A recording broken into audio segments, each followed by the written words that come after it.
सारी बातें आ जाएंगी कि सबको शिक्षा और अच्छी शिक्षा।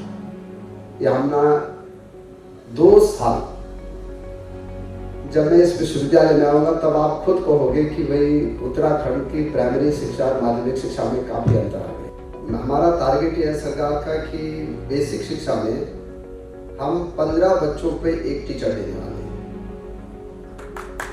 और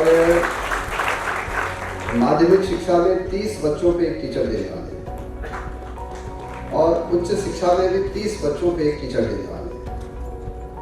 तो आप मुझे 2 साल का समय देंगे तो फिर आपको लगेगा कि भाई ये उपाय है। देखिए, क्वांटम विश्वविद्यालय में जो धरोहर प्रोग्राम होता है हर साल होता है और मैं अपनी ओर से भी, मंत्रालय की ओर से भी क्वांटम विश्वविद्यालय के कुलाधिपति को, कुलपति को, सभी बच्चों को धन्यवाद दे रहा हूँ कि वो एक अच्छा कार्यक्रम करते हैं। और क्वांटम विश्वविद्यालय हमारे उन चुनिंदा विश्वविद्यालय में जो अच्छी शिक्षा भी दे रहे हैं, क्वालिटी की शिक्षा भी दे रहे हैं और एक अच्छा विश्वविद्यालय हमारे राज्य के क्वांटम। देखिए, अभी मंत्रिमंडल का गठन हुआ है और आपको स्वास्थ्य मंत्रालय मिला है, वहीं पर कोरोना के आने के भी आसार नज़र आ रहे हैं, तो सरकार कितनी तैयार है? देखिए, सरकार ने चाहे कोरोना पहली लहर हो, चाहे दूसरी लहर हो, चाहे वैक्सीनेशन में हो, हम देश के उन चुनिंदा राज्यों में हैं जिन्होंने स्वास्थ्य के क्षेत्र में सबसे अच्छा काम किया है। और मैं कह सकता हूँ किसी को घबराने की ज़रूरत नहीं है। सरकार हर स्तर पे हर पूरी तैयारी में लगी। आपने शिक्षा की बात भी की, बेसिक शिक्षा में 15 बच्चों के साथ एक टीचर, उस शिक्षा में 30 बच्चों के साथ एक टीचर।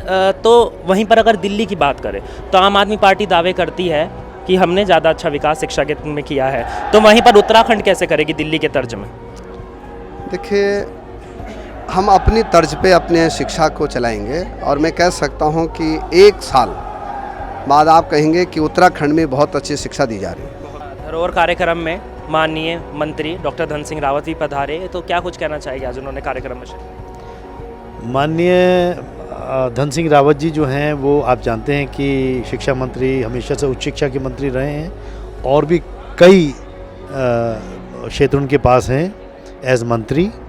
मगर हमारे लिए जो सबसे अहम है, क्योंकि वो उच्च शिक्षा के मंत्री हैं और हम एक यूनिवर्सिटी हैं, तो उस संदर्भ में हमने उनको आज यहाँ निमंत्रण दिया था और वो आए और जो मुझे उनसे बातचीत करके लगा वो बहुत खुश होकर, प्रसन्न होकर बच्चों की उन्होंने टेक्निकल प्रोजेक्ट्स वो देखे, उन्होंने बच्चों की कल्चरल परफॉर्मेंसेस देखी, उन्होंने अलग अलग जगहों पर जो बच्चे, एक यूथ जो है हमारे राष्ट्र का किस तरीके से और क्वांटम का पर्टिकुलरली कितनी एनर्जी से और कितनी थॉटफुली उस चीज़ को कर रहा है, निश्चित ही बहुत प्रसन्न होकर गए। डॉक्टर धन सिंह रावत आज धरोहर कार्यक्रम में आए, तो क्या कुछ कहना चाहिए? और तमाम वादे भी उन्होंने किए कि क्षेत्र में बड़ा अस्पताल बनेगा और देखिए शिक्षा मंत्री भी कहीं ना कहीं है, तो डेवलपमेंट भी होगी शिक्षा को लेकर।